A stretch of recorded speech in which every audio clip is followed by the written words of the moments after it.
Cintailah orang soleh karena dia dicintai Allah. Niscaya kau dicintai Allah.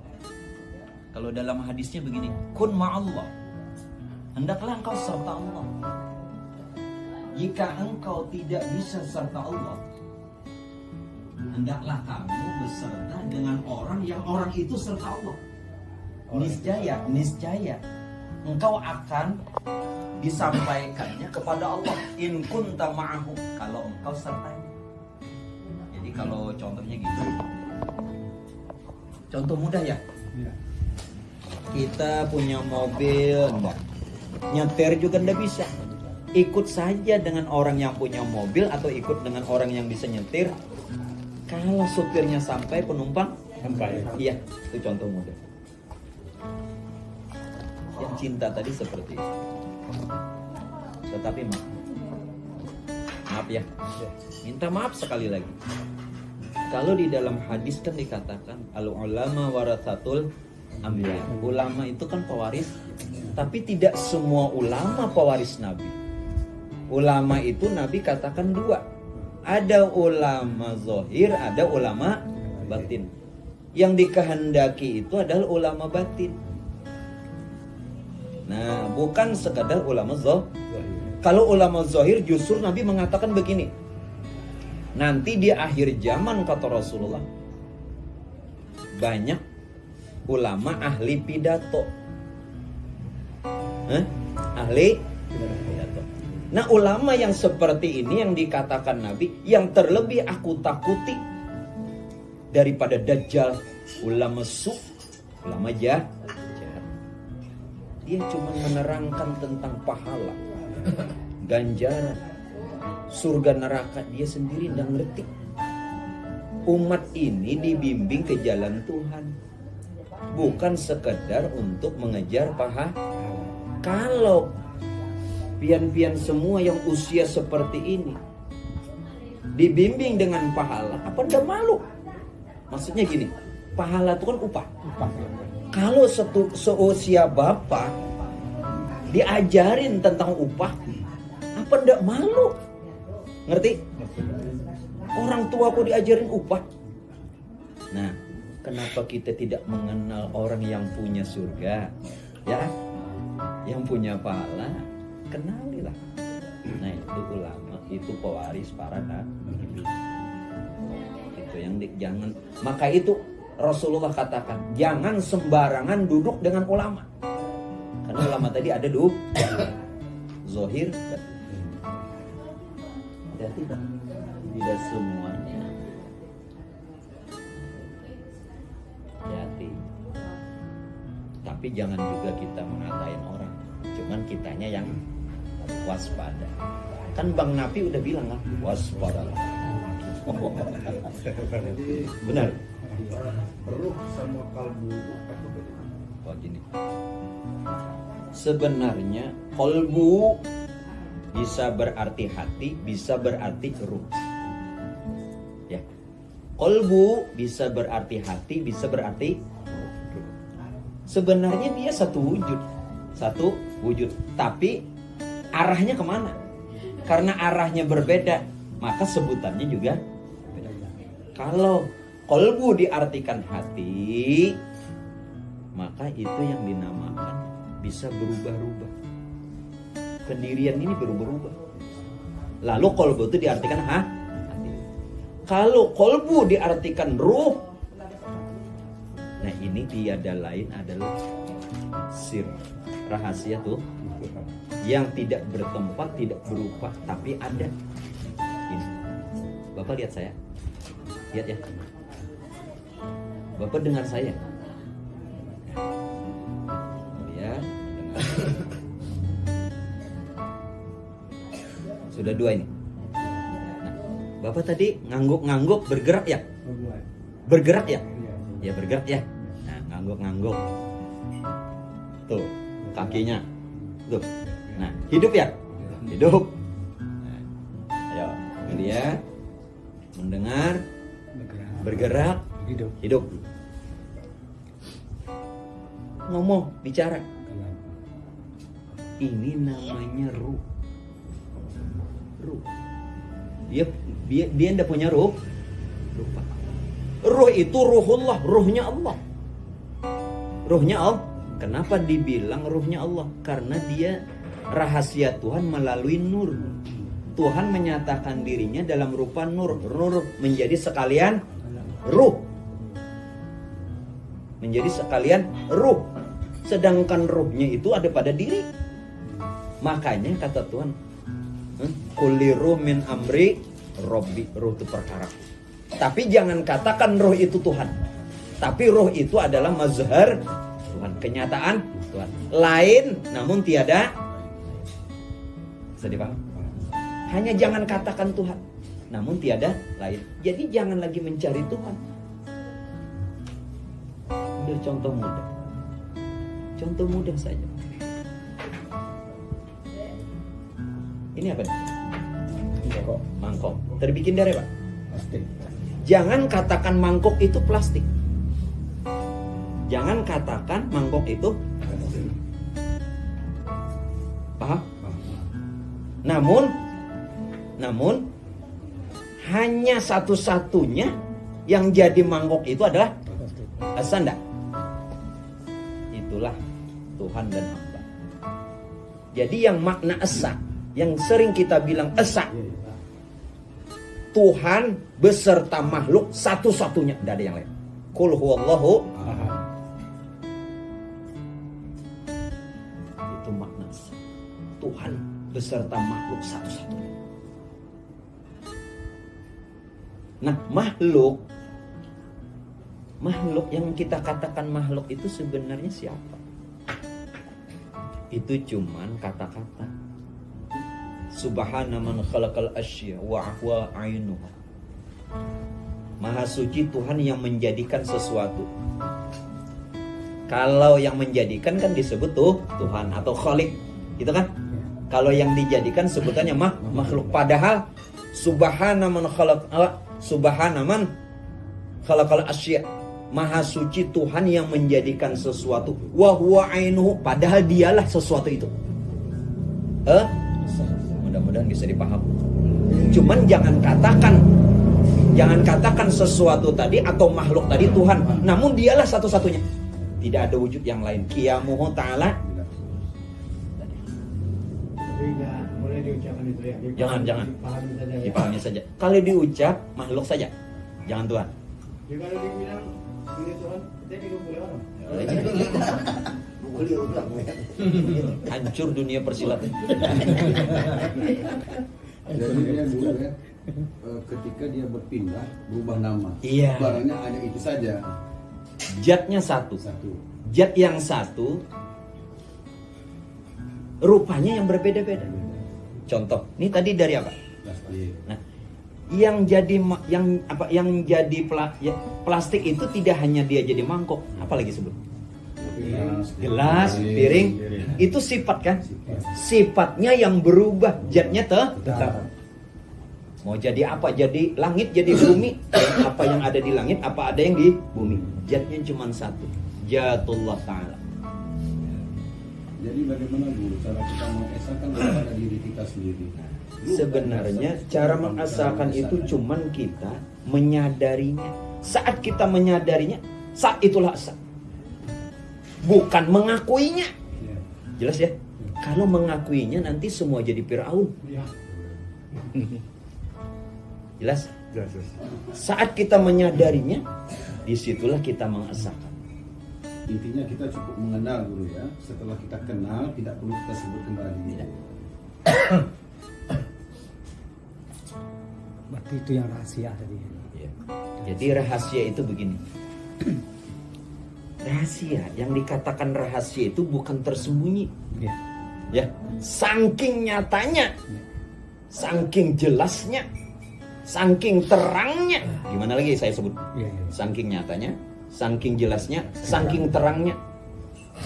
Maka apa yang mau disebut? Jadi yang namanya rahasia bukan tersimpan, bukan tersembunyi. Jelas?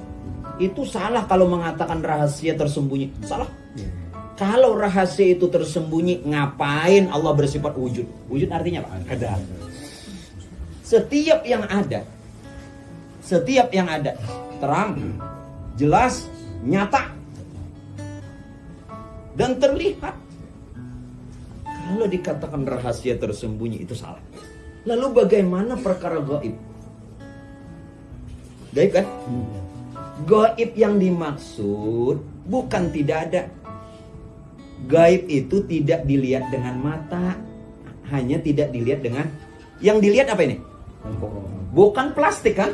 Itu arti gaib, plastiknya. Bukan tidak ada, dia ada, cuman tidak dilihat dengan Mata. Yang dilihat dengan mata, Mangkok. itu arti gaib. Kesalahan kita gaib di mana? Tak nampak. Nah itu salah. Iya, iya, iya. Justru yang nampak itu Yang diri yang ada. Ya. Maka itu camkan, yakinkan, ada yang terlebih nyata di balik diri kita yang nyata. Ini nyata enggak? Ada yang terlebih nyata. Itulah Tuhan. Itulah Tuhan. Tuhan. Tuhan.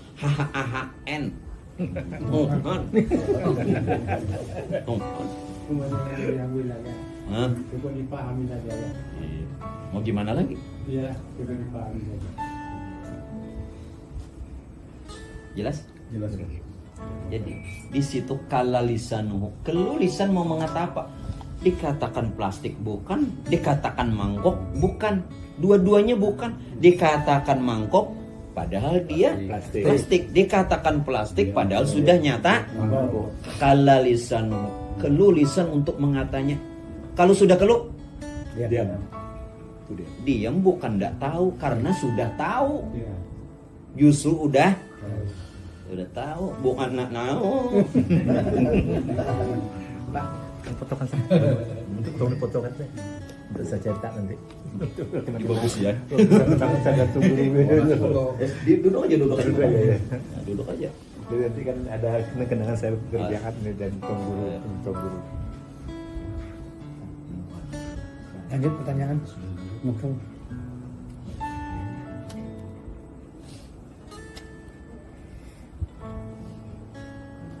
Ya udah. Terima kasih. Ya, udah satu pertanyaan, tinggal dua. Sebabnya besok mau pulang pagi ya. Jadi Kan ada dalam keterangan di YouTube ya, perbedaan Muhammad yang ada di diri dengan Muhammad di Madinah. iya. Gitu ya. Oke. Ya, bagus. Jangannya di sekolahan 100. Aduh, Bang. Bentar ya.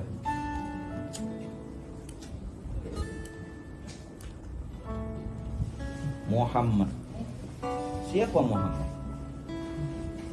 Siapa Muhammad? Muhammad itu ada dua rupa. Syekh Ibn al-Arabi mengatakan, Imam Al-Ghazali juga menyebutkan.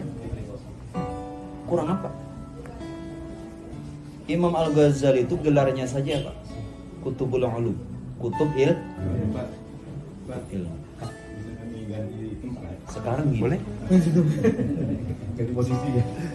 Silakan. Jadi Muhammad yang dua rupa itu ada yang pertama Muhammad yang sifatnya majazi, rupa jasmani. Itu seperti yang di Madinah. Itu Muhammad majazi. Muhammad majazi. Hah? Bersifat majazi, rupanya jasmani. Seperti Nabi kita Sayyidina Muhammad bin Sayyidina Abdullah. Rupa yang kedua adalah Muhammad yang sifatnya hakiki. Rupanya rohani. Itu ada pada diri Nabi kita, ada pada diri kita, dan wujud semesta. Alhamdulillah. Makanya seluruh alam ini namanya wujud Muhammad. Nah sekarang saat kita mengangkat syahadat, gimana? Ada kan wa asyhadu anna Muhammadar Rasulullah. Ini Muhammad yang mana nih? wa asyhadu anna Muhammadur Rasulullah. Itu ada Muhammad yang ada pada dirinya. Syahadat itu kan disaksikan ya Pak. Ya. Siap. Bapak satu zaman dengan yang di Madinah? Tidak. Satu zaman? Oh, benar juga Bapaknya. Satu zaman? Tidak. Bagaimana bisa bersyahadat kalau udah satu zaman? Iya. Kita tahun berapa lahirnya? Sekarang. Sudah 1400 tahun yang lalu. Iya. Bapak lahirnya zaman now. Nah, bukankah syahadat tadi kan disaksikan? Berarti kita menyaksikan Muhammad yang sifatnya rohani yang ada pada diri kita semua. Begitu. Nabi kita juga mengatakan wa asyhadu anna Muhammadar Rasulullah. Tetapi Muhammad yang beliau kata bukan nama yang beliau sandang, tetapi hakikat diri beliau sendiri. Sudah mengerti Pak? Itu. Jadi hati-hati. Barang siapa yang kenal Muhammad maka jadi umat Muhammad. Ngaku-ngaku umat Muhammad kenal aja enggak. Gimana? Nah, disitulah kita tuh pentingnya belajar. Satu pertanyaan lagi. Ada. Mungkin awalnya tadi barang siapa kenal apa Muhammad, Muhammad. Iya. Barang siapa kenal Allah, jadi yang Muhammad. Iya. Allahnya tidak dikenal. Nah, itulah salahnya kita. Ya, Salahnya kita di situ. Kita ini cuman ngaku-ngaku. Ya, ya. ngaku-ngaku. Itu salahnya kita. Bukankah ilmu itu wajib ya? Kalau selawatnya gimana ada betul? Ya selawat ya ke diri juga. Kalau udah tahu. Bagi orang yang belum tahu kenapa? Ya titip salam dulu ke sana. Bapak, Ibu belum bisa pergi haji umrah. Kan kadang kan minta panggil ya. Karena belum ada fulus. Ya. Setelah punya uang, ngapain minta panggil lagi? Berangkat sendiri. Nah, dulu kita belum kenal Muhammad, maka berselawat ke Madinah. Setelah kita kenal, tidaklah pada ketika kita berselawat melainkan memuji diri. Jelaslah. Itu jangan dibaca. Maksudnya jangan dibaca. Selawatnya tetap dibaca. Tapi jangan mengaku Muhammad. Jangan. Berarti kalau kajian yang kita bahas ini tidak pernah keluar ya. Ini kayak tahu boleh nih. Seperti itu ya. Boleh ya. Satu. Iya, boleh. Ya. Tunggu dulu panggil. Tunggu. Kita kan ada Ya terus saja. dalam kita bahasa jiwa. Nah, ketika nanti di alam kubur Ya. yang ditanyakan oleh malaikat itu apa sebenarnya? Nah gini. Wa anna su'al munkar wa nakir haq. Bahwasanya pertanyaan munkar nakir kan sebenarnya kita wajib percaya. Nah, ngomong-ngomong ya, soalnya udah bocor ya. Udah di YouTube. Udah ya? Udah di YouTube. Udah ya? Udah di YouTube. Berarti kita dapat 100. Ngapain lagi ditanya? Nah gini. Kan yang ditanya juga kita udah tahu ya. Rabbuka wa man nabiyuka wa ma dinuka wa ma imamuka wa ma kiblatuka wa ma ikhwanuka wa ma muta'alad. Semua udah bocor pertanyaan malaikat. Sebenarnya apa? Yang ditanya ini justru yang tidak tahu. Dok, mana ya, Dok? Kamu kenal sama saya? Kalau saya nanti sewaktu-waktu masuk ke sini, boleh ya? Sekarang ini cuma contoh. Apa kamu nanya lagi siapa Anda? Apa keperluan Anda? Dari mana Anda? Loh, nanya lagi. Kan udah tahu. Nah, berarti Anda kenal. Berarti yang ditanya Tidak kenal. Anda kenal. Tetapi kita wajib percaya pertanyaan munkar nangkir itu. Wajib percaya. Tapi yang ditanya bagi yang tidak kenal. Lantas apa yang dia tanya?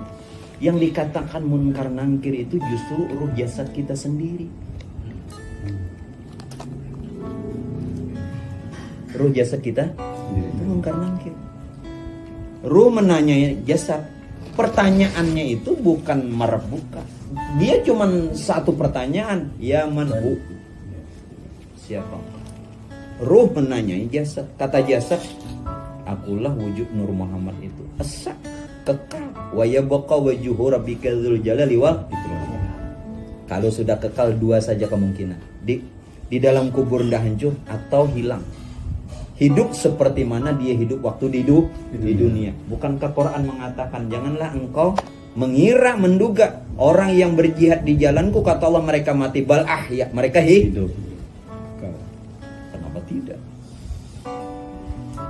Ya, terjawab. Tapi yang ditanya yang tukang beli tadi, yang jual ditanya. Nggak ditanya lah. Ngapain? Iya, ngapain tanya orang yang tukang jual tadi ditanya. Yakin aja. Kalau kita belum bisa memahami, yakin aja udah. Walaupun belum paham.